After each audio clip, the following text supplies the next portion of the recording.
राजीव अपने घर से निकलता है, उसके साथ उसका ड्राइवर और उसका मैनेजर था। वह अपने नए मकान का निरीक्षण करने के लिए जा रहा था, जिसका काम पिछले 2 साल से चल रहा है और करोड़ों रुपए की लागत उसमें लग चुकी है।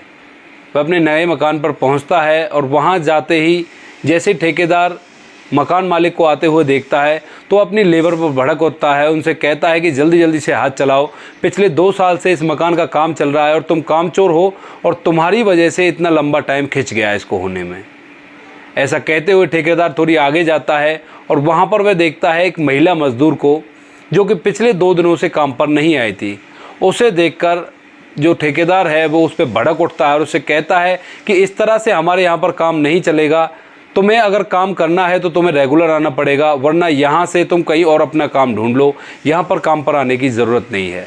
वह महिला कहती है ठेकेदार से कि साहब, मैं पिछले 2 दिन से बीमार थी तो इस वजह से मैं काम पर नहीं आ पाई।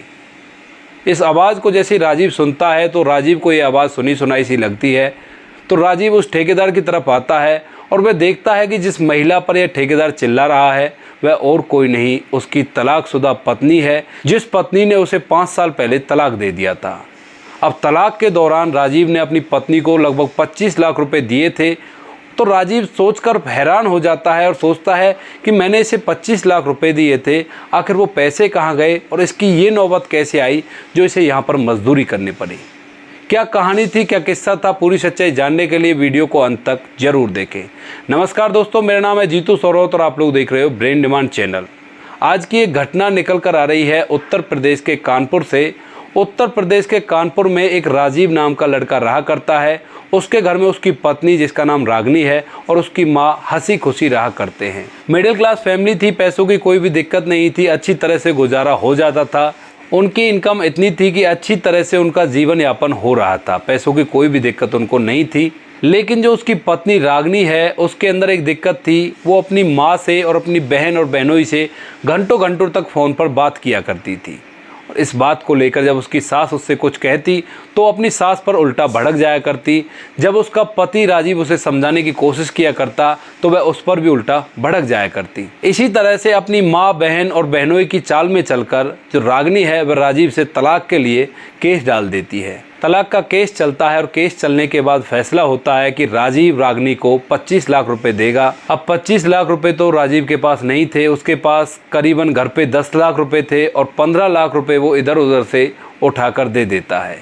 अपनी पत्नी को 25 लाख रुपए दे देता है और वो दोनों अलग अलग रहने लगते हैं। राजीव अपने घर रहा करता है और उसकी पत्नी अपने मायके में अपनी माँ और बहन और जीजा के पास रहा करती है। रागनी के कोई भाई नहीं है, तो जो भी प्रॉपर्टी थी वो दोनों बहनों की थी और उसका बड़ी बहन और उसका बहनोई वहीं पे रहा करता था उसकी माँ के पास। और अब रागनी भी तलाक होने के बाद उन्हीं के पास रहने लगती है।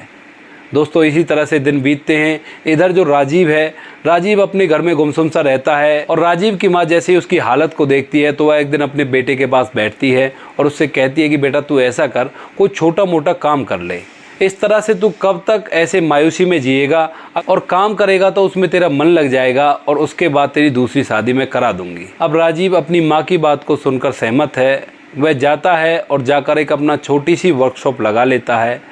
वर्कशॉप पर काम करता है, मेहनत करता है अपनी पत्नी को भुलाकर। और तकरीबन 6 महीने बाद उस वर्कशॉप से उसे इतना फ़ायदा होता है कि अब वो उस वर्कशॉप को थोड़ा बड़ा कर लेता है और वर्कशॉप को एक कंपनी का रूप दे देता है। उसके बाद उस कंपनी में भी वो बहुत ही ज़्यादा मेहनत करता है और उसकी किस्मत साथ देती है। उसके बाद वह एक और कंपनी बना लेता है। अब राजीव के पास करोड़ों रुपए थे और अच्छी खासी कमाई उसकी चल रही थी, काम धंधा अच्छा था। अब राजीव सोचता है कि क्यों ना एक घर बनाया जाए। वह घर बनाने के लिए कानपुर के किदवई नगर में एक जगह देखता है और उस जगह पर एक ठेकेदार को बुलाकर उस जगह पर घर बनाने के लिए उसे ठेका दे देता है। ठेकेदार अपना काम करने लगता है और इधर जो राजीव है वो पैसे कमा रहा था, 2 कंपनियां चला रहा था और अच्छी तरह से उसकी कंपनियां चल रही थी। धीरे धीरे समय बीतता है और अब उस घर को बनते हुए 2 साल हो जाते हैं। 2 साल होते हैं, दिवाली आने को थी। तो राजीव अपनी माँ से कहता है कि माँ, आज मैं अपने घर को देखने के लिए जाऊंगा, जिसमें 2 साल से काम चल रहा है। दिवाली आने वाली है, वर्करों की कुछ पेमेंट भी बाकी है, उनको पेमेंट दे देंगे और कुछ बोनस भी दे देंगे। काफ़ी दिन हो गए हैं, उनका भी त्यौहार मन जाएगा। ऐसा कहकर वो अपने घर से जल्दी जल्दी नाश्ता करने लगता है जाने के लिए।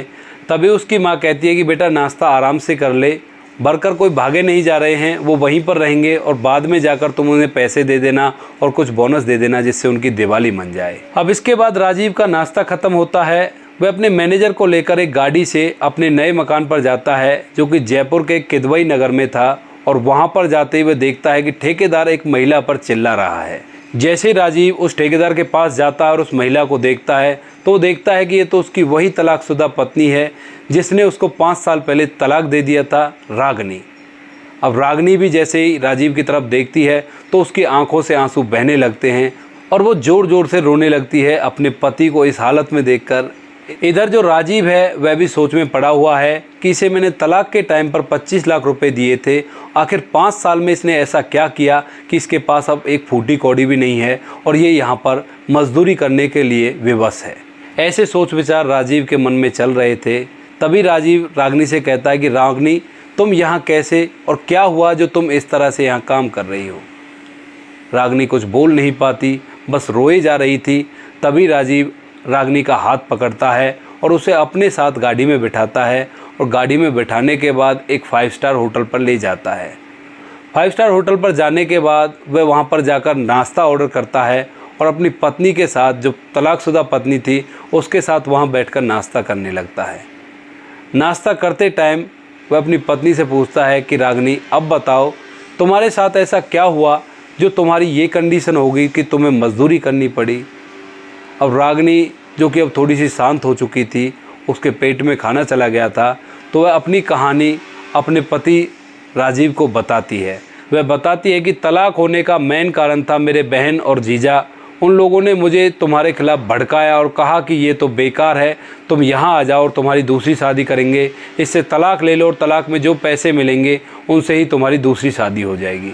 ऐसा कहकर मुझे तुमसे तलाक दिलवा दिया और तलाक होने के बाद जो भी मेरे पैसे थे उनको वो अपने ऐशो आराम में खर्च कर देते हैं। और अब इसके बाद मेरी माँ का भी देहांत हो जाता है और माँ के देहांत के बाद मुझे पता चलता है कि जो भी प्रॉपर्टी मेरी माँ की थी वो मेरे बहन और जीजा ने अपने ही नाम करा ली है। उसमें से मेरे नाम उन्होंने कुछ भी नहीं छोड़ा है। जो पैसे तुमने दिए वो भी उन्होंने मुझसे हड़प लिए और उसके बाद मुझे घर से बाहर निकाल दिया। अब मैं अकेली हो गई, बेसहारा हो गई और इसके बाद मैंने एक किराए का मकान लिया और इस तरह से मजदूरी कर कर अपना पेट भरा करती हूँ और उस मकान का किराया दिया करती हूँ। अब राजीव उसे देख रहा था और देखते देखते वह नोटिस करता है कि इसकी मांग में सिंदूर भरा हुआ है। तो राजीव रागनी से कहता है, क्या तुमने दूसरी शादी नहीं की? तो रागनी नाम में सिर हिलाते हुए कहती है कि नहीं, मैंने दूसरी शादी नहीं की। तो राजीव कहता है कि ये मांग में सिंदूर किस बात का? तो रागनी कहती है कि ये सिंदूर तुम्हारे ही नाम का है। जिस दिन मुझे बहन और जीजा ने घर से निकाला था उस दिन मैं समझ गई थी कि इस दुनिया में कोई भी अपना नहीं है। तुम मेरे अपने थे और मैंने तुम्हें ठुकरा दिया। मैं तुम्हारे पास भी नहीं आ सकती थी, इसी वजह से मैं यहाँ पर मजदूरी करने लगी। अब राजीव पूरा मामला समझ जाता है और इसके बाद वह रागनी से कहता है कि चलो गाड़ी में बैठो। रागनी गाड़ी में बैठती है और इसके बाद राजीव एक मिठाई की दुकान पर गाड़ी रोकता है। वहाँ से काजू कतली खरीदता है और लाकर अपनी पत्नी रागनी को दे देता है। वह कहता है कि खाने के बाद तुम्हें काजू कतली खाने की आदत है और मुझे ये बात अब तक भी पता है। इस बात को देखकर रागनी और ज़ोर ज़ोर से रोने लगती है गाड़ी के अंदर और कहती है कि मुझे माफ़ कर दो, मुझसे बहुत बड़ी गलती हो गई। हालांकि मेरी गलती माफ़ करने लायक नहीं है, लेकिन फिर भी अगर तुम्हें अच्छा लगे तो मेरी गलती एक बार माफ़ करके देखना। ऐसा कहकर उस गाड़ी के अंदर चुपचाप बैठी रहती है। राजीव अब गाड़ी को लेकर अपने घर जाता है और घर जाकर घर के दरवाजे पर रुकता है और अपनी पत्नी से कहता है, क्या तुम मेरे साथ मेरे घर के अंदर आना चाहोगी? तो रागनी अपने आंसुओं को पोंछते हुए कहती है कि क्यों नहीं। तो राजीव गाड़ी से उतरता है और रागनी से कहता है कि तुम अभी मत उतरना, मैं पहले माँ को बुला कर लाता हूँ। और वह अपनी माँ के पास जाता है अंदर और माँ से कहता है कि माँ, तुम्हारे लिए एक गिफ्ट है। माँ बाहर आती है और अपने बेटे से कहती है कि बेटा क्या गिफ्ट है? बेटा कहता है कि माँ तुम ही आकर देख लो। और माँ जैसे ही बाहर आती है तो राजीव खिड़की खोलता है और खिड़की से जो उसकी पत्नी रागनी थी वह उतरती है और उतरते ही अपनी सास की तरफ ज़ोर से भागने लगती है। इधर जो सास थी वो भी अपनी बहू को देखकर पूरी खुश हो जाती है और उसकी तरफ भागने लगती है। दोनों एक दूसरे के गले लगते हैं और जो रागनी है वो बहुत ज़ोर ज़ोर से रोने लगती है और कहती है कि माँ जी, मुझसे बहुत बड़ी गलती हो गई जो मैंने आपके बेटे को तलाक दिया। आपकी भी कोई एक भी बात नहीं मानी और अपने पति की भी कोई बात नहीं मानी, मुझे माफ़ कर दीजिए।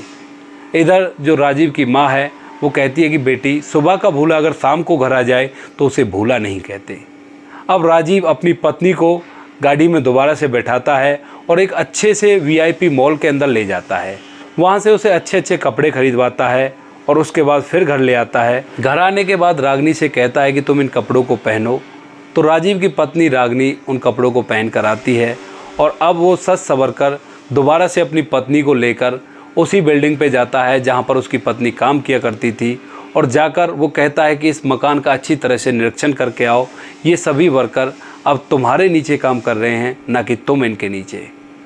अब उसकी पत्नी जाती है और जिन मज़दूरों के साथ वो काम किया करती थी, अब वह मज़दूर देखते हैं कि कल तक ये यहाँ पर नौकर थी और आज इस मकान की मालकिन है। तो वह मकान का अच्छी तरह से निरीक्षण करती है और अपने पति के साथ वापस आती है। पति उसको लेकर अपने घर आता है। घर आने के बाद राजीव एक पंडित को बुलाता है और पंडित से कहता है कि पंडित जी, आप मेरे नए घर का मुहूर्त निकालिए और किस दिन हवन होगा और किस दिन मैं गृह प्रवेश कर सकता हूँ। पंडित जी कहते हैं कि गृह प्रवेश तो हो जाएगा, लेकिन हवन कराने के लिए तुम्हारी शादी नहीं है, बिना पत्नी के तुम हवन में कैसे बैठोगे। इधर जो राजीव है वह अपनी पत्नी को आवाज़ लगाता है कि रागिनी बाहर आओ। रागिनी बाहर आती है और पंडित जी से कहता है कि पंडित जी, मेरी पत्नी वापस आ चुकी है। तो जो पंडित जी है रागिनी को देखकर कहते हैं कि ये कैसे हुआ, ये तो तुम्हें तलाक देकर चली गई थी। तो राजीव पूरी कहानी पंडित जी को बताता है और पंडित जी पूरी कहानी को सुनकर बड़ा ही खुश होता है, प्रसन्न होता है और कहता है कि ये तो बहुत ही अच्छा हुआ। अब जिस दिन गृह प्रवेश का हवन होगा उसी दिन मैं तुम्हारी दोनों की शादी करा दूंगा। इसके बाद गृह प्रवेश का मुहूर्त निकलता है और मुहूर्त के टाइम पर ही दोनों की शादी करा दी जाती है और ये परिवार हंसी खुशी उस नए घर के अंदर एंट्री करता है। तो ये थी कहानी राजीव और रागिनी की, जिन्होंने अपने जीवन में उतार चढ़ाव देखे और उसके बाद उनका घर अच्छी तरह से चलने लगा। आपको कहानी जैसी भी लगी हो कमेंट सेक्शन में बता देना। बाकी दोस्तों, वीडियो अच्छी लगी तो वीडियो को लाइक और शेयर ज़रूर करें। मिलते हैं किसी नेक्स्ट वीडियो में नए टॉपिक के साथ। तब तक के लिए जय हिंद, जय भारत, जय हिंदुस्तान।